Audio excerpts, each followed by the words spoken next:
यहाँ पे जाकर देखिए आप, न्यू लॉ फैक्ट, उसके बाहर भी भगवा झंडे लगे हो। हमारा बैनर क्यों नहीं रह सकता? बाबा साहब की फोटो क्यों नहीं रह सकती? ऐसा क्या बड़ा अपराध किया हमने? और बाबा साहब की फोटो फाड़ना इतना बड़ा क्राइम, और ये अपमान अब नहीं सहेंगे। उसके लिए ना धरना कर सकते, अब पहले शुद्धिकरण करो, फिर बाबा साहब की फोटो फाड़ो, फिर हमें लाठियां मारो। इसीलिए पैदा हुए हैं क्या हम? इसीलिए सारी चीजें देखेंगे क्या हम संविधान को बचाने की बात करते हैं, लट खाओगे। अगर एक हिंदू राष्ट्र की बनाने की बात करते हो आप तो सब अच्छा है, हिंदू राष्ट्र बनना चाहिए। यूनिवर्सिटी को भगवाकरण कर दो। यूनिवर्सिटी सेकुलर है कि नहीं है? इन्होंने उसका खत्म कर दिया सब कुछ। हम नहीं झेलेंगे, हम नहीं होने देंगे। हमारी नस्लें कहाँ जाएंगी? इनके तो बच्चे आके पढ़ेंगे, पढ़ के विदेश जाएंगे, हमारे बच्चे क्या गटर में जाएंगे दोबारा? इसलिए हम यहाँ पे बैठे, खा लेंगे लाठी, सब चलेगा अपने शरीर पे, लेकिन अपनी आने वाली नस्लों के लिए ये रास्ते ऐसे नहीं छोड़ के जाएंगे हम। सर अगर भगवे झंडे लग सकते हैं यहाँ पे, राम जी को इनवाइट करने के लिए, आप देखिए वो होर्डिंग्स लगी हैं, हमारे बैनर्स क्यों नहीं है? 144 खाली हमारे लिए। बाबा साहब की प्रतिमा यहाँ नहीं हो। बाबा साहब से इतनी नफरत है इन लोगों को, कौन फाड़ेगा? ऐसी पर्सनैलिटी जो समानता, एकता, भाईचारा, बंधुता की बात करता है, उसी से नफरत है, क्योंकि आपको एक राष्ट्र की बात करनी। पीछे से हमारे लोगों पे पथराव करना शुरू कर दिया पुलिस ने। पुलिस पीछे से जय श्री राम के नारे लगा रही। Can you believe that? और पीछे ही विश्व हिंदू परिषद का प्रोग्राम हो रहा था। पुलिस कोनियां तक मार रही है विमेन को, कितनी महिलाओं की ब्रेस्ट पे गोलियां लगी हैं।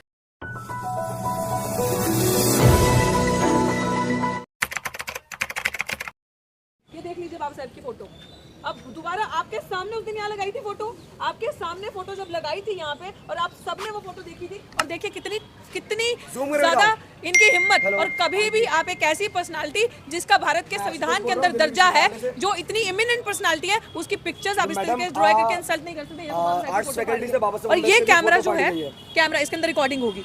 आप हमें अम्बेडकर की फोटो फाड़ी गई, बार बार ये चीज बोलते हैं कि ऐसा नहीं करना। हम लोगों के पास क्या सबूत है?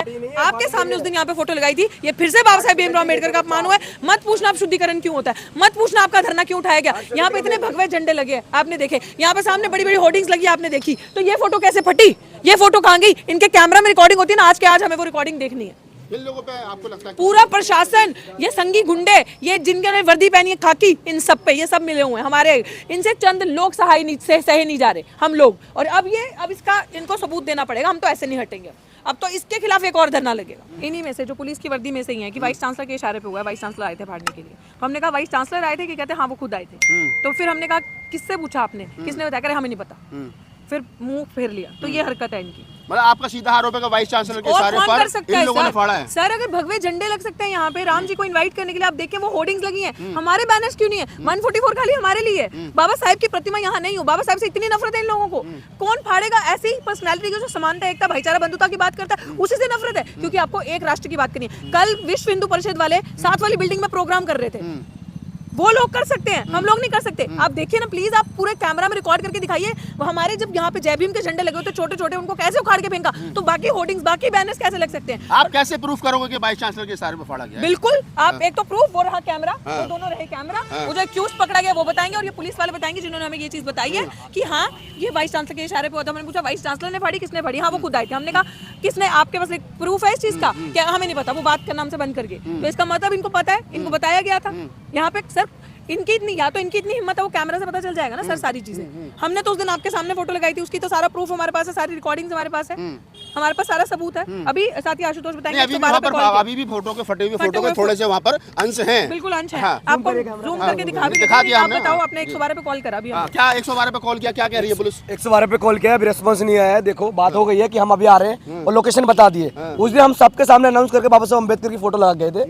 उन्होंने जानबूझ के ये काम कल वाइस चांसलर कहने पे किया गया है कि जानबूझ के बाबा साहब अम्बेडकर की फोटो फाड़ दी गई। इस यूनिवर्सिटी में एक तरीके से यहाँ आरएस की शाखा और सब चीज है, मान्यता है, लेकिन बाबा साहब अम्बेडकर जो सिंबल ऑफ नॉलेज है, भारत में Indian father of Indian constitution है, वो तमाम एक शोषित और जो वंचित तबके हैं उनके बहुत बड़े उनके सुधारक है, समाज सुधारक है, मसीहा है। तो उनको उनकी फोटो फाड़ देना, ये आइडिया ऑफ नॉलेज किसकी है? अम्बेडकर साहब की है ना। उनकी फोटो यूनिवर्सिटी हटा देना, ये कैसी यूनिवर्सिटी हो गई है? ये कैसी वर्षशाली हो गई है? आप आशुतोष हैं, छात्र नेता हैं। मैं इससे पहले एक बात बोलना चाहती हूँ सारे मीडिया के साथियों से कि प्लीज अभी थोड़ी देर रुकिएगा, और यहाँ पे हमें तो हटाया ना 144 का नोटिस देके, वहाँ पे देखिएगा अभी थोड़ी देर में शाखा लगेगी, और आपको रुक के वो कवर करना पड़ेगा, दिखाना पड़ेगा। हमने कई बार दिखाया है, लेकिन के साथ आपको लगाना पड़ेगा कि आज हमारी, आपने कल देखा क्या दुर्दशा करी थी पुलिस वालों ने, सब बीसी ने, वाइस चांसलर ने अपने गुंडे भेज के। अब आप उस तरफ देख लीजिएगा, लॉ फैकल्टी की तरफ जाएंगे, पुराना इस तरफ ओल्ड लॉ फैक, वहाँ पे देखिए आप कैसे भगवा झंडे लगे हैं। यहाँ पे जाकर देखिए आप न्यू लॉ फैक, उसके बाहर भी भगवा झंडे लगे हो। हमारा बैनर क्यों नहीं रह सकता? बाबा साहब की फोटो क्यों नहीं रह सकती?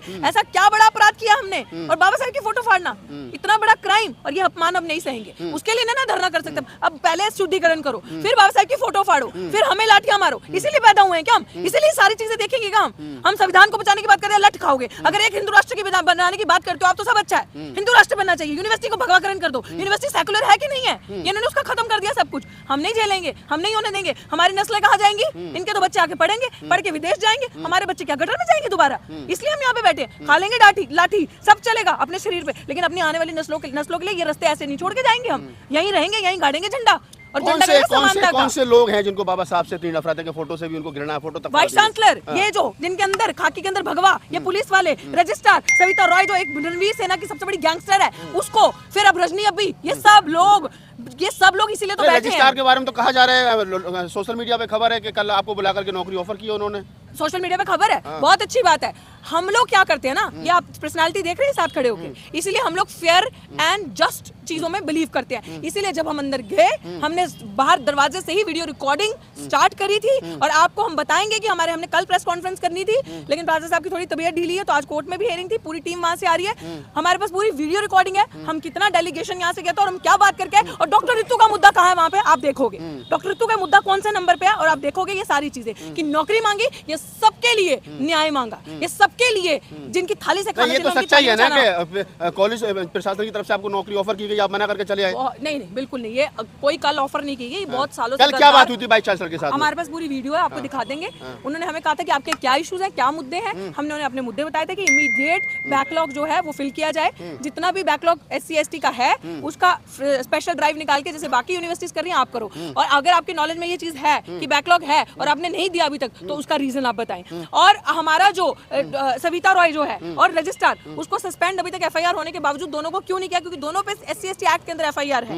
अगर आपने नहीं किया तो उसका रीजन दीजिए, और आप कब कर रहे हैं ये बताइए, क्योंकि उसके ऊपर चार्जशीट भी जमा हो गया क्रिमिनल के ऊपर, क्रिमिनल सविता, क्रिमिनल चार्जेस होने के बावजूद डॉक्टर सविता रॉय बाहर गई विदेश में, क्या ये आपके नॉलेज में था? क्या वो किसी ऑफिशियल काम से बाहर गई थी? क्या ये आपके नॉलेज में? अगर नहीं है तो इसका रीजन दीजिए। फिर उसके बाद ऐसे फैकल्टीज की रामजस कॉलेज में अपॉइंटमेंट्स हुई हैं, और बाकी कॉलेज, एक एग्जांपल दे रही हूं मैं, जिनके 4 फोर्ज आधार कार्ड है, फेक आधार कार्ड, तो क्या ये आपके नॉलेज में है? क्योंकि इनके नॉलेज में था। 2 महीने उनके इंटरव्यू पे स्टे लग गया था, फिर क्लियर कर, इंटरव्यू लेके उनकी नौकरी पे स्टे लग गया था, फिर क्लियर कर दिया था।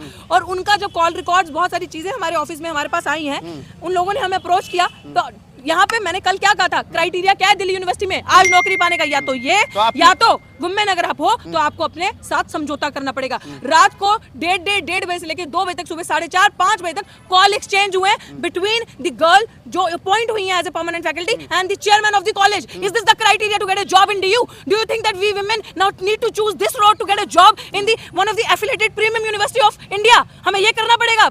ये यहाँ पे ये मिसाल खड़ी कर रहे हैं, गुंडे, गद्दार, मवाली, ये सेक्सुअली हरास करेंगे, वुमेन को मोलेस्ट करेंगे, हम बर्दाश्त करेंगे। और इसी चीज को लेकर अंबेडकर से क्यों नफरत है? क्योंकि अंबेडकर हमें वो राइट देता है ये बात करने की, अंबेडकर हमें राइट देता है सवाल करने के लिए। धाराओं का गलत इस्तेमाल करना आज कोर्ट के अंदर क्यों बोलती बंद हो गई थी इन्हीं पुलिस वालों की, वो वकील साहब आपको अच्छे से बताएंगे, क्योंकि भाई साहब झूठ के सर पैर नहीं होते। तो आपकी बात नहीं मानी गई कल वाइस चांसलर ने? कोई बात नहीं मानी? अभी वाइस चांसलर मानेगा कैसे? एक झूठा कैसे मानेगा? उन्होंने कहा कि हमें टाइम चाहिए, कितना टाइम का कुछ नहीं पता। और आप उसके बाद देख लो, क्योंकि हमारे सवाल इतने ताकतवर थे, हमारे सवाल इतने सही और जेन्युइन थे, वो उन सवालों से डरते हैं जैसे इनके आका मोदी डरते हैं। उन सवालों से पहले नहीं, पूरी बात सुनिए, उन सवालों से वो डरे। फिर वाइस चांसलर इंक्लूडिंग रजनी अभी, हमें तो मैं वाइस चांसलर सुनिए, प्रॉक्टर दिल्ली यूनिवर्सिटी की जो बीजेपी की मेयर है, उसने तो मना कर दिया, हमें वाइस मेयर थी जो, उसने तो मना कर दिया हमसे मिलने के लिए वाइस चांसलर। उसने अपना एक किसी को ड्यूटी अपॉइंट की थी और डीन ऑफ स्टूडेंट वेलफेयर उसने मिले। बट आप सोचिए कि जब डीन ऑफ स्टूडेंट वेलफेयर दोबारा हमारे पास आए तो उन्होंने हमें बताया ये बात कि हाँ मैं तो अभी मिल के आया उनसे आप मिल सकते हो। यहाँ पे RSS के जो लोग हैं उनसे आप मिल सकते हो, आप हमसे नहीं मिल सकते, आप हमारी बात नहीं करते। और ये मैं आपको क्यों बता रही हूँ आपकी इन्फॉर्मेशन के लिए, कि जब इन्होंने हमें उसके बाद पुलिस वालों को अंदर बुला के ऑर्डर दिए गए, संघ से ऑर्डर आए, इनके ऑर्डर है कि मारो इनको लाठी और इनको भगाओ। और स्ट्रैटेजी देखिए, हमारे वकीलों को साइड पे जितनी भी हमारी टीम थी प्राचा साहब जो कन्वीनर थे, जो कल उस मुहिम के करता दरबार, उनको साइड पे बुला के, जितने भी और लीडर्स थे साइड पे बुला के बात कर रहे थे। I was also standing there listening, और पीछे से हमारे लोगों पे पथराव करना शुरू कर दिया पुलिस ने। पुलिस पीछे से जय श्री राम के नारे लगा रही। Can you believe that? और पीछे ही विश्व हिंदू परिषद का प्रोग्राम हो रहा था। कौन सी डेमोक्रेसी में रह रहे हैं? कौन सी सेकुलर यूनिवर्सिटी की बात कर रहे हैं हम? ये सिचुएशन है। और आगे पीछे करके पुलिस कोनियां तक मार रही है विमेन को। कितनी महिलाओं की ब्रेस्ट पे कोनियां लगे। देखा, वो हमने देखा कल, you have recorded it all. थोड़ा सा बताइए प्राचा साहब, क्या हुआ कोर्ट में आज? देखिए, कोर्ट में तो जो हुआ वो ये हुआ कि अब इसमें अमित शाह साहब का और मोदी जी का रोल एकदम साफ हो गया है। दिल्ली पुलिस के जो सबसे शार्प, सबसे बड़े लॉयर हैं, उनको आज एंगेज किया गया है। जैसे ये जिनको आमतौर पे ऐसे केसेस में एंगेज किया जाता है जो कि एंटी नेशनल केस के होते हैं, यूएपीए के केसेस होते हैं, या कोई बहुत बड़े क्राइम के केस होते हैं, उनको जो पुलिस है अपना वकील करके लाई है। लेकिन और भी उससे मज़ेदार बात क्या है, आप पूरे देश में सबको पता है कि सरकार का काम, स्टेट यानी कि सरकार का काम क्या होता है, कोई सिटीजन पुलिस स्टेशन में जाके एफआईआर कराने आए तो उसकी एफआईआर दर्ज करे। लेकिन दिल्ली की जो गवर्नमेंट है, जो सरकार है, उसने स्टेट के तौर पे स्टेट का वकील इन दिल्ली पुलिस के वकील को बनाया है, वो एडिशनल पब्लिक प्रोसिक्यूटर भी। यानी कि क्या, स्टेट जो है अब खुद अपने खिलाफ लड़ेगा, क्योंकि जो वादी होता है, जो कंप्लेनेंट होता है, जो पीड़ित होता है, उसके बिहाफ पे स्टेट लड़ता है। इसीलिए आपने सारे केस देखे ना, स्टेट वर्सेस फला एक्यूज्ड या मुलजिम। तो स्टेट होता है जो कंप्लेनेंट होता है उसकी तरफ, यानी कि डॉक्टर रितु की तरफ से स्टेट लड़ेगी। अब इस केस में सबसे मजेदार बात जो हुई है, या एकदम जिससे आरएसएस बीजेपी का चेहरा बेनकाब हो गया, कि स्टेट की तरफ से वकील हो गए, यानी कि डॉक्टर रितु की तरफ से जो वकील खड़ा किया है स्टेट ने, वो डॉक्टर रितु के खिलाफ बोलेगा। स्टेट अपने ही खिलाफ बोलने के लिए अब वकील इस केस की थोड़ी सी अलग, दो अन्य केसों से इसलिए अलग भी है। ये केस ही सबसे अलग है। यही बाबा साहब भीमराव अंबेडकर का संविधान है जो इतना मजबूर कर देता है सबको कि सब अपने चेहरों से नकाब उतारें और कपड़े उतारें और उनका असलियत जो है सामने आ जाए। तो आज स्टेट को जो हाईजैक कर रखा है आरएसएस वालों ने, वो चेहरे से बेनकाब हो गया उनका चेहरा। तो ये महमूद प्राचा जी थे जी। दूसरी बात जो यहाँ हो रहा है जी, किसी और की फोटो से तकलीफ नहीं है, ये अपराध है। सिर्फ बाबा साहब डॉक्टर भीमराव अंबेडकर की फोटो से तकलीफ है। 50 आप खुद जाके देख सकते हैं, सिर्फ एक ही फोटो से तकलीफ है, इसीलिए SC/ST एक्ट का केस।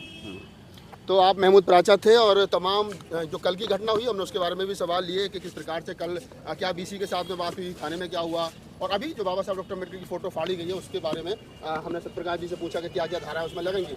बड़ी बात यह है कि जो रितु ने गंभीर आरोप लगाए कि नौकरी के बदले शरीर जो है वो मांगा जा रहा है, महिला जो शिक्षक है उनको परमानेंट करना चाहिए। और ये तो अभी 2 कॉलेज खुले हैं, RSS और बीजेपी का असली चेहरा दिल्ली यूनिवर्सिटी से बेनकाब होकर पूरे देश में जाएगा कि ये ऐसे ऐसे गंदे घिनौने काम कर रहे हैं, महिलाओं के साथ पैसे लेके कॉलेजेस के अंदर ये सब चल रहा है। पढ़ाई लिखाई नहीं चल रही है RSS और बीजेपी के राज में।